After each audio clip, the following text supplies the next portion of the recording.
KPK menyebut menemukan aliran dana miliaran rupiah dari Syahrul Limpo untuk kepentingan Partai Nasdem. Dan Nasdem membantah aliran dana itu. Bagaimana pengusutan kasus seperti ini? Lantas jika terbukti parpol menerima dana hasil korupsi, apa sanksinya? Kami ulas bersama pakar hukum dari Universitas Al-Azhar Indonesia, Suparji Ahmad, dan politisi Partai Nasdem Bestari Barus. Selamat malam, Bapak. Malam. Baik, Pak Bestari. Pak Bestari, Nasdem punya bukti-bukti bahwa betul tidak menerima dana dari Syahrul Yassin Limpo seperti bantahan tadi Bendahara Umum Partai Nasdem Ahmad Syaroni. Ya loh, ya kok jadi pertanyaannya apakah Nasdem punya bukti-bukti? Yang harus ditanyakan itu justru kepada KPK. Kenapa kemudian secara sangat cepat kemudian berkesimpulan bahwa Nasdem menerima aliran miliaran gitu. Itu sudah masuk kepada pokok materi sebetulnya. Kenapa kemudian hal-hal yang belum terkonfirmasi itu dipublish gitu. Ada apa sih? Gitu. Itu yang justru menjadi pertanyaan kita karena setahu kami seperti yang disampaikan oleh Bendahara Umum kami Bung Saroni tadi pada sore tadi di Nasdem Tower, justru kita ini merasa sangat teraniaya dengan apa yang disampaikan oleh lembaga terhormat seperti KPK itu. Belum sudah menyatakan ke publik secara sangat serius menyatakan bahwa Nasdem menerima aliran tersebut. Sementara itu kan perlu pembuktian kalaupun ada gitu. Makanya kita berpikir untuk kemudian tadi disampaikan sedang berpikir mempertimbangkan untuk mensomasi Alexander Marwata. Saya kira itu. Mensomasi itu adalah pertimbangan dari Partai Nasdem. Apa alasannya? Ya tentu kan ini kan sudah masuk ke ruang publik di mana kemudian menjadi pertanyaan besar bagi masyarakat dan kemudian itu sangat dekat dengan tuduhan gitu. Tentu ini perlu diklarifikasi gitu. Belum kok sudah menyatakan bahwa Nasdem menerima aliran itu, begitu loh. Baik, Pak Suparji, apakah bijak untuk Partai Nasdem mempertimbangkan somasi kepada KPK yang KPK sudah menyatakan ada menemukan dugaan aliran dana Syahrul Yassin Limpo ke Partai Nasdem? Ya, saya kira ini penting ya untuk dipastikan supaya tidak menimbulkan fitnah, menimbulkan spekulasi ya, karena ini adalah persoalan yang sangat serius, persoalan yang penting ya. Karena kaitannya suatu partai politik menjelang tahun politik dan ini tentunya memiliki dampak politik yang sangat serius. Oleh karenanya menjadi satu hal yang harus dilakukan oleh KPK, membuktikan apa yang telah disampaikan kepada publik dan menjadi hak bagi Partai Nasdem untuk melakukan pembelaan sekiranya memang itu tidak proporsional disampaikan kepada publik. Maka agar semuanya sesuai dengan prosedur yang berlaku, kalau memang bukti permulaan cukup bagi KPK, tentunya akan lebih baik dilakukan pembuktian. Tidak perlu muncul di wacana publik, karena tadi bisa merugikan reputasi satu partai politik tertentu. Jadi kalau kiranya Nasdem berusaha melakukan teguran atau peringatan, minta klarifikasi, saya kira itu ada hal yang proporsional. Tetapi sebaliknya bagi KPK juga menjadi satu hal yang prosedural ketika pada saatnya nanti membuktikan akan dugaan tindak pidana korupsi, misalnya aliran dana korupsi melalui misalnya orang tertentu kepada partai politik tertentu. Itu yang mestinya harus dilakukan supaya jelas dan tidak sekedar menimbulkan kegaduhan di publik, Mbak. Oke, lalu bagaimana pengusutan kasus seperti ini, Pak Suparji? Ya, dalam konteks partai politik setidaknya ada beberapa regulasi yang perlu diperhatikan. Misalnya Undang-Undang Partai Politik, Undang-Undang Tindak Pidana Korupsi, Undang-Undang Tindak Pidana Pencucian Uang, atau Perma 13/2016 tentang bagaimana penindakan korporasi sebagai subjek hukum terhadap pelaku tindak pidana, termasuk tindak pidana korupsi. Dan ini memang pengalaman pertama ya kaitannya dengan misalnya partai politik ya untuk diusut gitu. Dulu memang pernah banyak wacana tentang pengusutan partai politik sebagai subjek hukum yang kemudian diterapkan tindak pidana korporasi.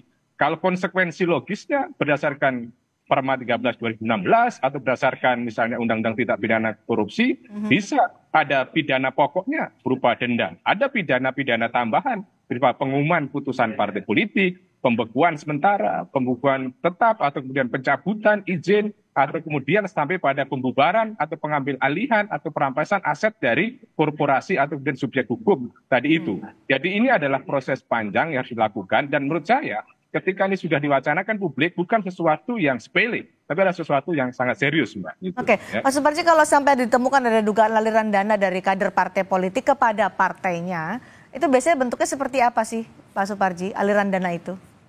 Ya, dalam Perma 13 2016 itu satu korporasi dianggap melakukan tindak pidana. Setidaknya ada 3 hal yang diperhatikan. Misalnya, bahwa dia mendapatkan keuntungan dari tindak pidana tadi itu. Kemudian dia membiarkan ada tindak pidana tadi itu. Kemudian menjadi tempat untuk menampung hasil tindak pidana tadi itu. Atau mengambil kebijakan melakukan tindak pidana tadi itu.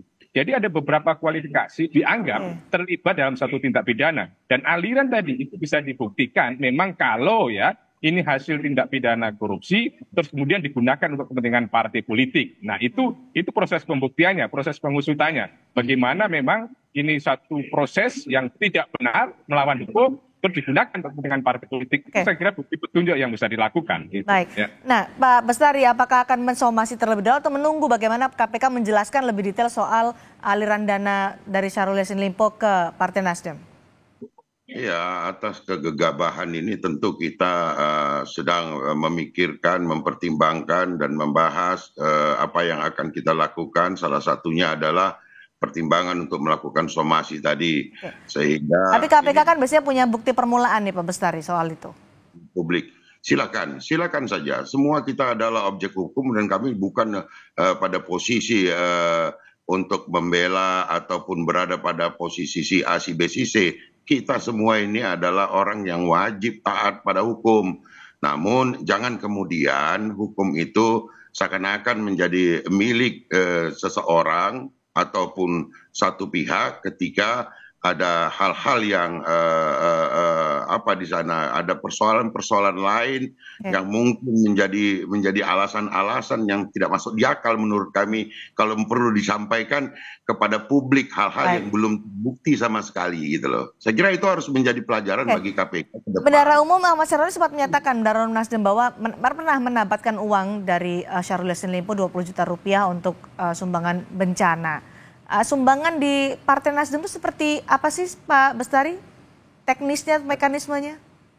Ya namanya orang sumbangan kan biasa menggelar juga ketika ada bencana dan sebagainya. Kemudian jangan juga kemudian uang 20 juta itu dianggap sebagai hasil korupsi. Kan pribadi seseorang juga kalau Pak Yassin Limpo itu saya kira 20 juta itu bukan hal yang mustahil untuk menyumbang pada satu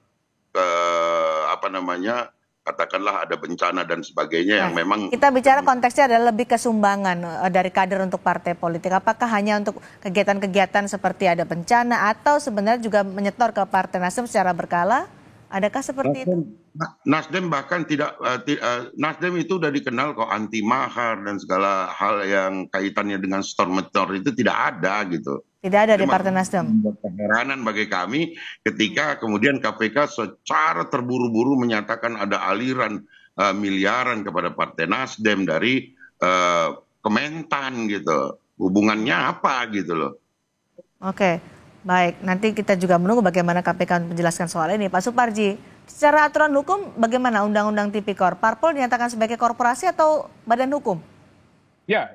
Kalau kita menggunakan tafsir tentang korporasi berdasarkan Perma 13 2016, maka partai politik bisa dikualifikasi sebagai suatu korporasi gitu ya. Karena sebagai suatu badan yang kemudian didirikan ya, terus kemudian menjadi satu subjek hukum ya. Karena perlu luas sekali Perma 13 2016 itu tentang definisi tentang korporasi. Dan itu adalah mengisi kekosongan dalam konteks misalnya penegakan hukum yang subjeknya adalah korporasi. Tetapi sekali lagi bahwa dalam konteks jurisprudensi di Indonesia itu belum pernah ya, partai politik jadikan subjek hukum tindak pidana korporasi atau tindak pidana korupsi. Beberapa korporasi itu biasanya ada perseroan terbatas atau kemudian badan usaha ekonomi yang lain. Sehingga ini adalah menarik ujungnya kemana? Apa yang akan dilakukan oleh KPK? Apakah serius, apakah sungguh-sungguh akan menindak partai politik tertentu?